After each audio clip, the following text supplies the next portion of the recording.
काम तो मेरा हो गया 50% प्रोग्राम सक्सेसफुल।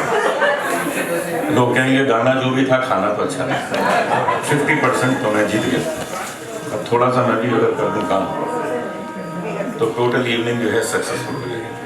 मैं आपको एक बात बताऊं कि मेरा यहाँ आना कैसे हुआ। भारत में बहुत ही आदरणीय सतगुरु श्री रहते हैं जो आज यहाँ पर रहे हैं।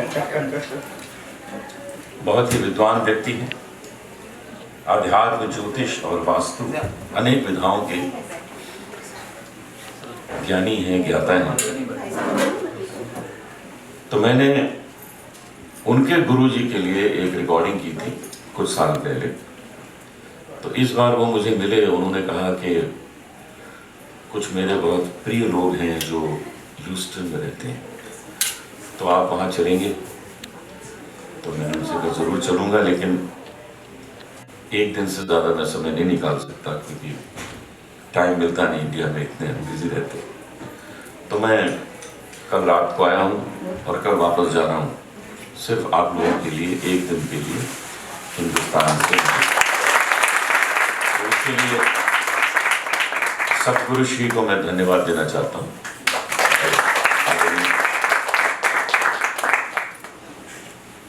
भारतीय अध्यात्म, ज्योतिष और वास्तु सहित अनेकानेक विधाओं द्वारा अपने जीवन को आप बदल सकते हैं, उसको सुंदर बना सकते हैं। और ये आप सीख सकते हैं सतगुरु श्री से। इंडिया हाउस में आयोजित इनकी वर्कशॉप में अगले शनिवार 28 अप्रैल वहाँ पर सतगुरु श्री का डिस्कोर्स आप सुन सकते हैं और वहाँ आपको इन चीज़ों की जानकारी होगी और अपने जीवन को आप पहले से ज़्यादा सुंदर बना सकते हैं। वैसे तो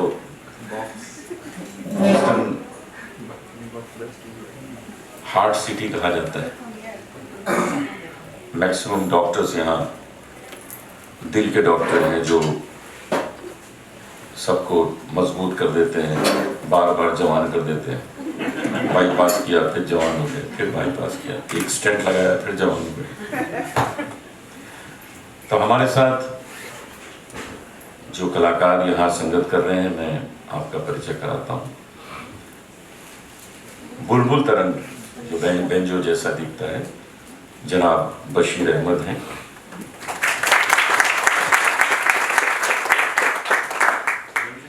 अमन के गुरुजी डेक्स्टर हमारे साथ तबला बजाया करते थे, आज हमारे साथ अमन बजा रहे हैं जोरदार तालियों से। बाईं तरफ हमारे जो देखने में बॉलीवुड के हीरो लगते हैं,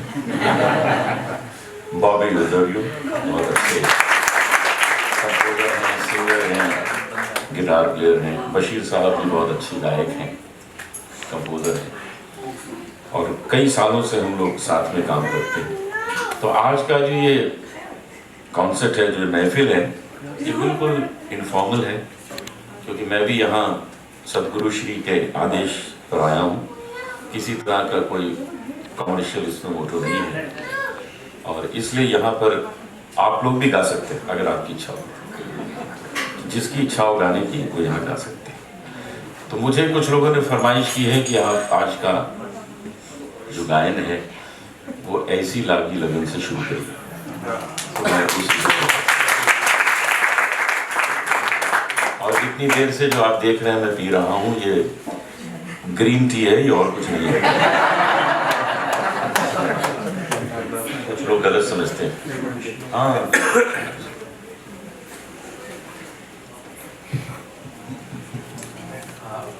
welcome everyone. On behalf of our family, we are so blessed to have Anup Ji here, Shri here, and we want to welcome all the musicians that have come from very far.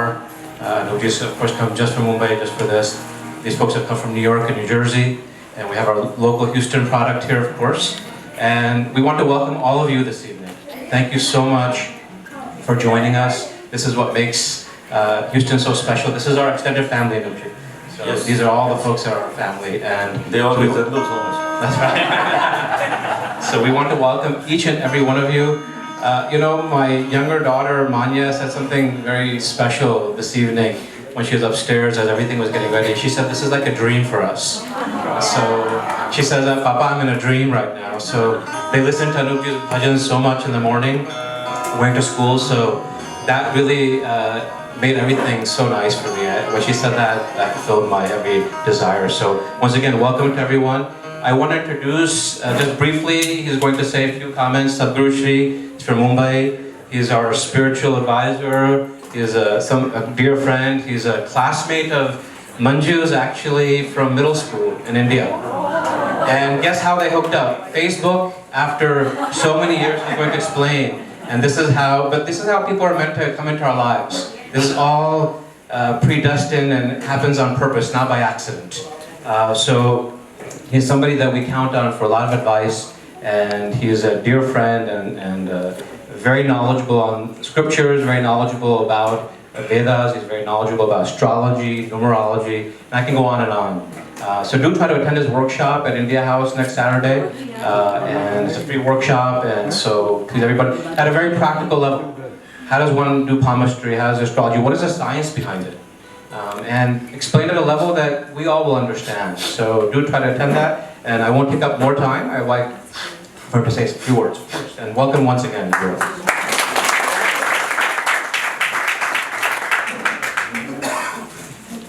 Thank you very much.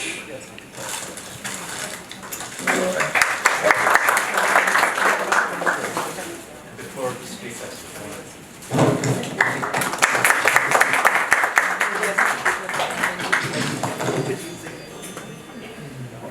धन्यवाद, शुक्रिया, thank you.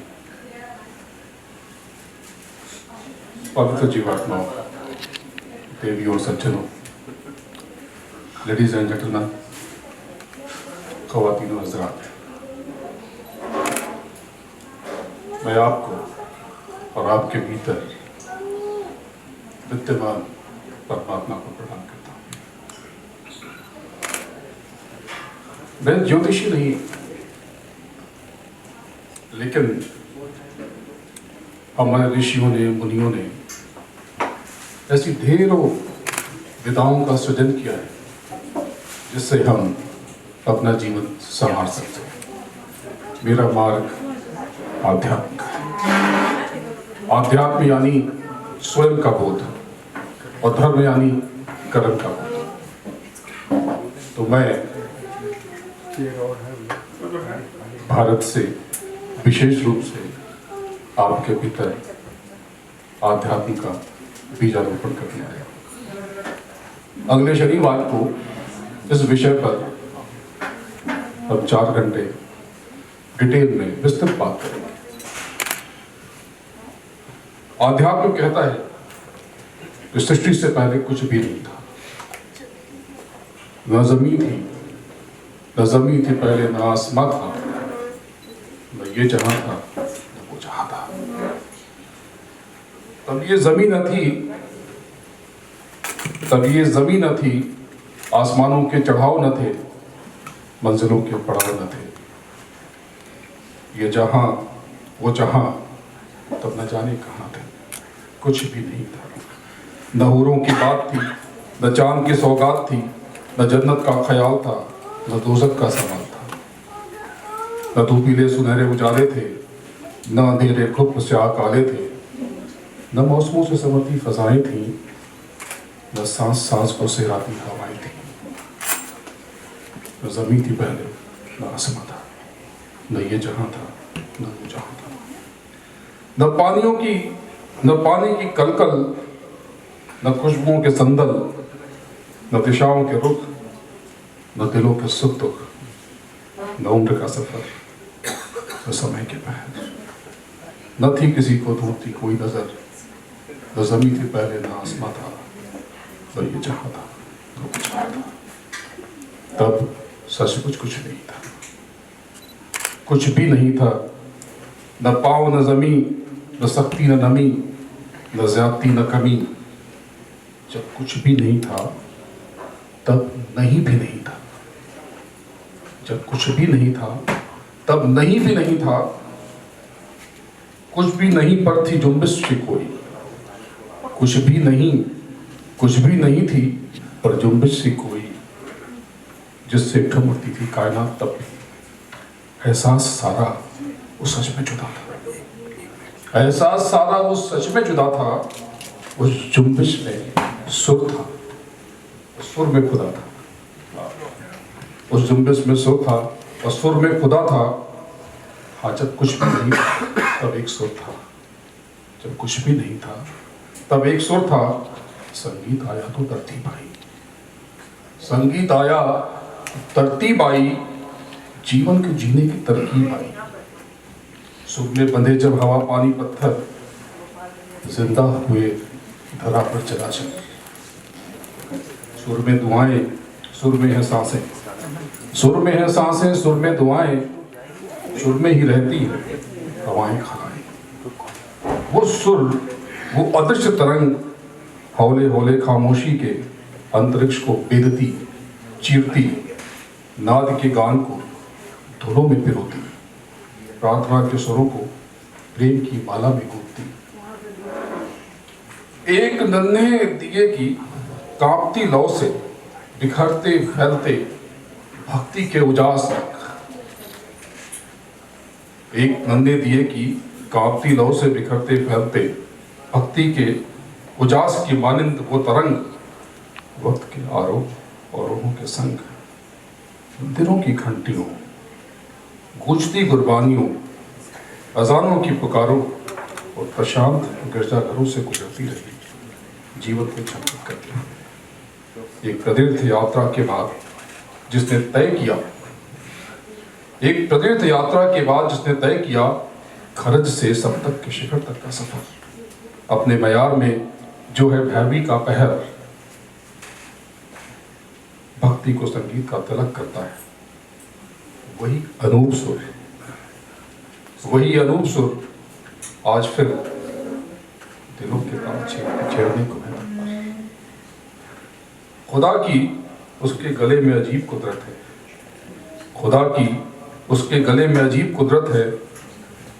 गाता है तो एक रोशनी सी होती है, वो गाता है तो एक रोशनी सी होती है। भारत के अजीम फनकार पूज्य पिता श्री पुरुषोत्तम दास जी जलोटा के दिए का तराशा हुआ वो सुर, जो जब जब लगता है तो किसी मंदिर की घंटियों और आरती के तान की तरह हमारी रूह और आत्मा में समाहित हो जाता है। गुजारिश है आपसे, स्वागत करें, खैर मकदम करें, वेलकम करें पद्मश्री अनूप जलोटा जी का। खास तौर पर जिन्हें खास तौर पर मैं आप और समाज के लिए गुजारिश करके हाथ तान कर आपके बीच लाया हूँ। जानता हूँ कि आप इन्हें दिल में बसाएंगे, पलकों पर बिठाएंगे। सब्र पर दिल को तो आमादा किया है लेकिन, सब्र पर दिल को तो आमादा किया है लेकिन, होश में क्या अब भी तेरी आवाज के साथ हो के मायूस। आप लोग मुझे देख रहे कब तक कितना बोलूंगा। हो के मायूस अब क्यों न निहारो मुझको, अनूप जी आए हैं तो गाना भी यहीं पे होगा।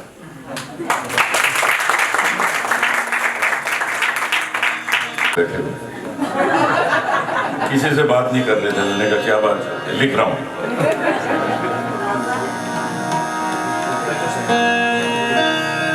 The people in the back, there's a lot of seats here. Please, don't. This is a lot of space here and also outside also. please. I enjoyed it. But please, सामने आइए. Outside से यहाँ से आ सकते हैं. यहाँ से. जिसके जिसके घुटने ठीक है वो यहाँ जाए। तीनों नीज जो है बहुत तंग कर रहे हैं। डॉक्टर ने कहा तीनों नी कैसे हो सकते, कहते एक अडवाणी भी है ना।